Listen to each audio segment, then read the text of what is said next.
How's it going on? This is the Anime Man, and welcome back to another episode of the monthly Otaku Collection, the show that I do at the end of every single month where I go over all of the manga, the anime, the merch, and other types of weeb otaku goodness that you're all here for every single week. You're not here for every single week. That's okay, welcome anyway. It is the end of August, which means 8 months have gone past, and let me tell you, August, at least for your boy, was a very, very slow month. I mean, it was, but it also wasn't, because at the beginning of August, if you guys may or may not have known, myself and the boys over at Trash Taste, as well as a few other anime YouTubers, participated in the Anituber Chess Tournament arc. An 8-player round robin with a cash pool prize, and everybody was just going head to head in some chess, like a good old-fashioned chess tournament shonen anime. But since there is no such thing as a chess anime, we decided fuck it, we'll make one ourselves. And I don't know if it'll be up by the time this video comes up, but if you go over to our Trash Taste channel, which if you guys don't know again is the podcast channel that I host, then I'm pretty sure we have a video up already that goes over pretty much the entire chess tournament arc. So if you're interested in that, then I'll leave the links down in the description below. And of course, don't forget to check out the Trash Taste channel as well. Other than that, your boy's been on a little bit of a creator's block, but I don't take, too much like sadness towards it, because it is a very natural thing that comes along with any creator, any artist. Not that I pose myself as much of an artist in any sense. So only just yesterday, as of recording this video, I took a small trip up to the north in Hokkaido with Aki and a few of my friends, just to kind of refresh and detox. And a lot of people are asking me, hey Joe, you're gonna make a video on it? Probably not. I really only just went there to just detox and just get all of the stress and just anxiety out of my system and just kind of come back with a fresh new start. And luckily it helped out a lot, and it was really great. Again, I don't make videos on a lot of the trips that I take, but I do post all of them on my social media like Twitter and Instagram. So if you're interested in that, make sure to follow your boy over there. Other than that though, August has been an absolutely excruciatingly hot month. So for someone like your boy who loves winter, it was absolute hell on earth. I believe one day it was like 37 degrees Celsius, but because of the 80% humidity, it felt like 47 degrees. That's what my iPhone was telling me. I thought my iPhone was on crack until I went outside and I was like, oh, this is what Satan's butt crack feels like. But luckily it's cooled down a little bit more, and hopefully as September rolls around, it'll definitely start to cool down and I'll actually be able to enjoy the outdoors for once. But enough about my daily life, let's go on to the otaku shit. First and foremost, let's talk about the manga. Now I have two series that I would like to show off, and there are two series that I've only read the first volume of, but I do know that as of right now, I believe one of them has just finished and the other one I believe is still serializing. But I decided to, as a quick little taste tester, decided to just read the first volume, and I think just from the first volume I've taken a lot out of these two stories, enough that I could probably talk about it to some extent. And the first one I like to talk about is a really unknown, I guess, or I don't even know if it's unknown, I'd never heard of it before, but it is a surreal psychological mystery with a little bit of horror and thriller thrown into it. So in other words, it's every single genre that I just absolutely rock my socks off to. And it is this series right here. The title is 親愛なる僕へ殺意を込めて, and the English title, according to the cover of this manga, is My Dearest Self with Malice Aforethought. Don't even know if that's a word, but we'll just roll with it because that's what it says here. But basically, the story revolves around our main character, Urajima Eiji, who is a university student. And he's a university student like everybody else. He just wants to enjoy life, live the campus life, go out and drink, have sex, all that good hardcore university lifestyle, you feel me? And as he's drinking out with some friends one night, he goes to bed a little bit drunk, thinking, okay, you know what, I didn't get the goal that I wanted this tonight, but it's okay, we'll just keep trying. University life is long. And the next moment he realizes he wakes up in bed with the most beautiful girl on the campus saying that, oh, you confessed to me yesterday, we're boyfriend and girlfriend now. But the problem is, he doesn't remember anything, and when he checks his calendar, he realizes that he had sleeping not just one day, but 3 days in total. So he's like, huh, that's weird. I've slept for 3 days and I don't remember anything that happened, and all of a sudden I've become the boyfriend of the most beautiful girl on campus, and I decided to smack the shit out of the school bully as well. I've suddenly become a hero within the last 3 days.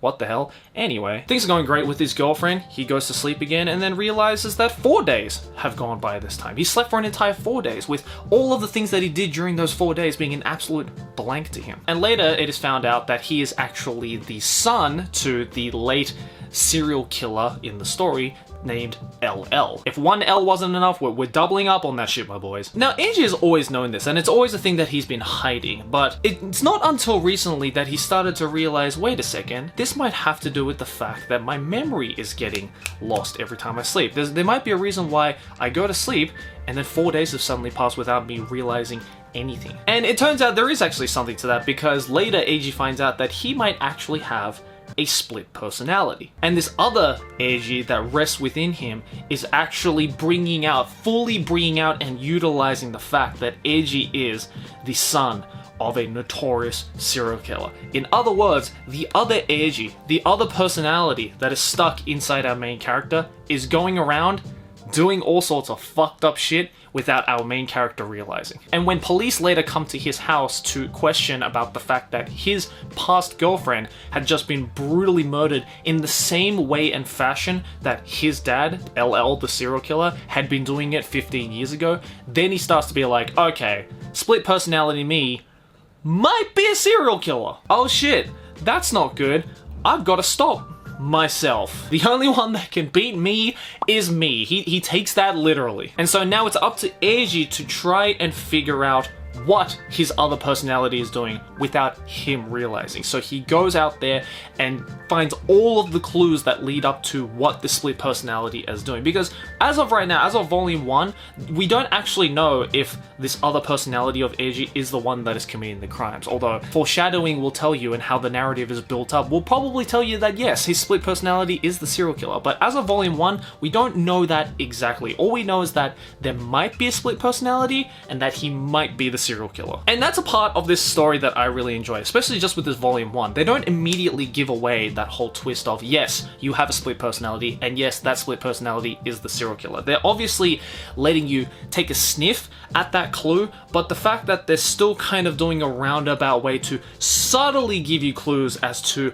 possibly that being the answer, I think is just a really good way of storytelling, especially in murder mysteries and thriller psycho horrors like this one. There was another manga that I read quite a while ago called MPD Psycho, which is kind of similar to this in the fact that instead of a split personality, it is a person with multiple personalities. So I believe compared to MPD Psycho, this one is definitely taking it a lot easier and a lot more straightforward, but still the portrayals of the brutal murder scenes and stuff like that, and just the theming of the entire manga in general, definitely more geared towards adults. So if you're a little bit squeamish with that kind of stuff, I personally don't recommend this all too much. But if you are into things like horror, thriller, murder mystery and stuff like that with a good amount of just edge, just some wrist cutting edge, then I definitely do recommend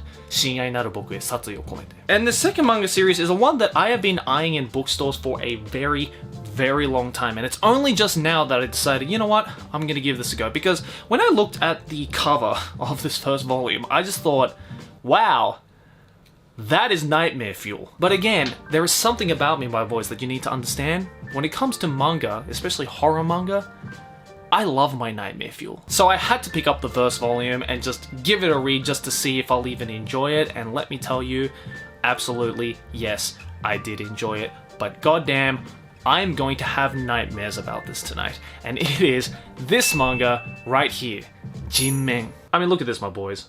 Look at this. That is an elephant with a human face on it, eating the face of a girl. If that won't give you nightmares, then something is wrong with you. But to briefly explain the story, it follows our protagonist who loves animals. He grew up in this zoo, in his local zoo, and he would just have this thing with animals where every animal would just love him, just unconditionally. He just had that thing. You know, there's always that one friend who, like, you go to a zoo or you go to a fair where there's like farm animals and stuff like that, and they all just go towards that one person. Yeah, our main protagonist is that friend. Admittedly, in my friend group, I think I was that one friend, and I definitely got a lot of sour looks from my animal lover friends where the animals would all go to me and not to them. But anyway, that's another story. And after 7 years of moving away from his local zoo, he comes back and is like, hey, I want to go to the zoo again. I want to see what my animal friends are up to, my good animal friends are up to.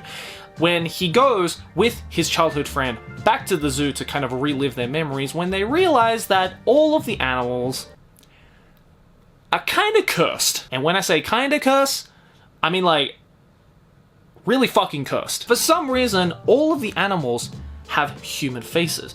And all of the animals can talk like humans as well, and all of the animals eat humans as well. Oh, the joy. So now it is up to our main protagonist to try and figure out why the hell this is happening. What happened to these animals to turn them into these lovable, beautiful zoo animals to these absolute monstrosity, hideous animals with human faces that can talk and walk like humans do, that are going around killing every last human that they come across. Sounds like a really simple yet dumb concept, but if you do love your body horror, if you do love the works of like Junji Ito or Kago Shintaro, like those kinds of kind of body dysmorphia horror, which I absolutely do, then I think you'll really, really enjoy this because it's just so goddamn creepy. I mean, don't get me wrong, I've made an entire video of why good horror anime is not necessarily scary, but when it comes to horror manga, it is a completely different story. Some of the most spine-chilling, creepy imagery will come out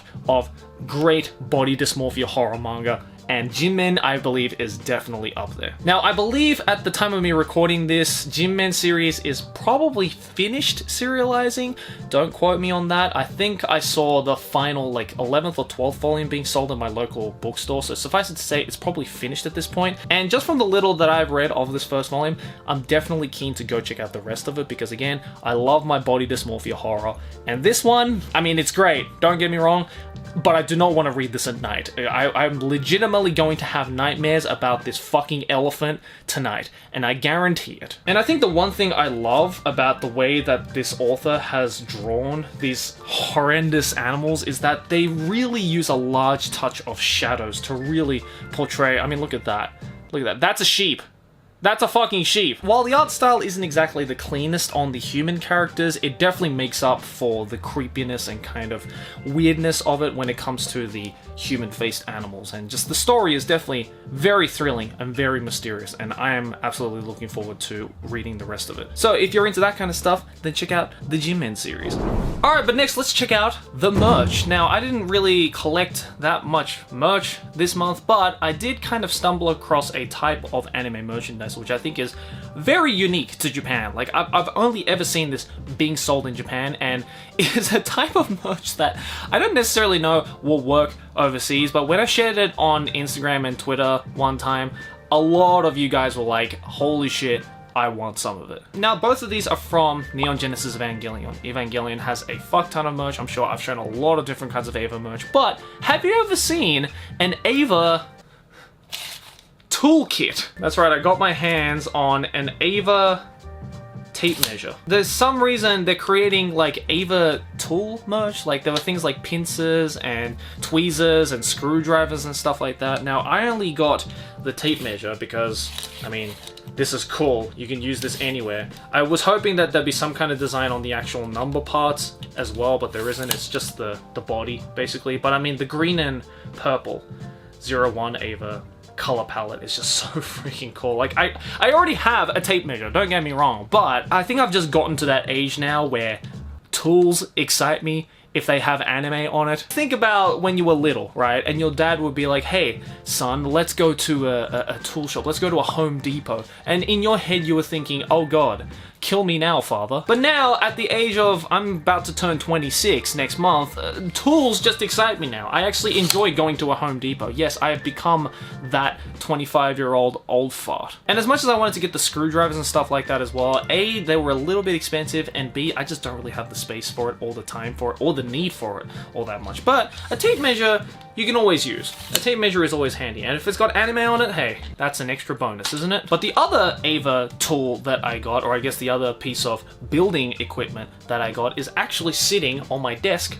right now. So let's go take a look. It is right here. Boom, look at that. This is my EVA cutting board. Okay, first of all, you're probably thinking, Joey, what the hell are these, like, jigsaw puzzle things? Well, I'm glad you asked, because if you go over to my Twitch channel right now, I'm actually attempting to do this jigsaw puzzle. Yes, this is an entirely white jigsaw puzzle with 1,000 pieces in it, also known as the Hell Jigsaw Puzzle. And I needed some board to fit all of the pieces in, so I've decided to use my EVA board right here. If you guys can see this row that I've done here, yeah, this took me 3 hours.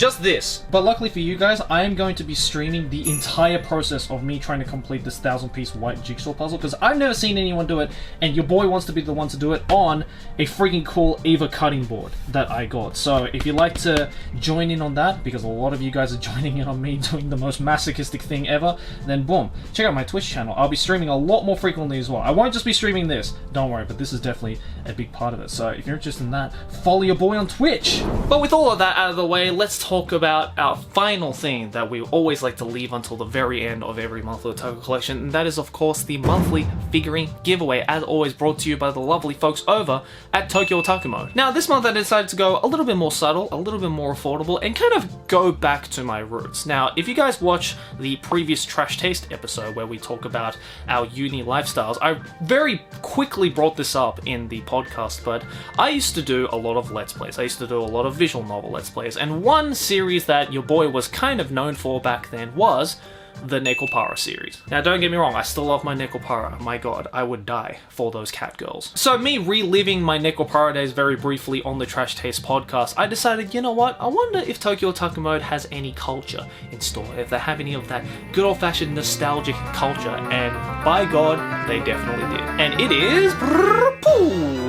this one right here. It is the Nekopara Chocolat swimsuit version 1:12 scale painted figure. It's small, it's cute, and it's definitely affordable, but goddamn, is it going to show off your degenerate culture? And as you can see from the back of the box as well, it's not just chocolate that they have available so far. They also have vanilla, cinnamon, and maple as well. For some reason, they don't have azuki and coconut. I say free azuki and coconut. But I'm still okay with chocolate. I freaking love chocolate, and I freaking love my Nekopara. And so if you would like to get your hands on this figurine with the box, as always, signed by your boy, then you can by going down to the links down in the description below. To enter the free giveaway, all you have to do, as always, is follow 3 very simple steps. Like the video, subscribe to the channel, and again, click that link down in the description below to enter the free giveaway, and one of you lovely motherfuckers will be in the running to win that lovely Chocolat Nekopara swimsuit figurine. Surprisingly, I don't actually have a Nekopara figurine myself, in fact, so this is technically going to be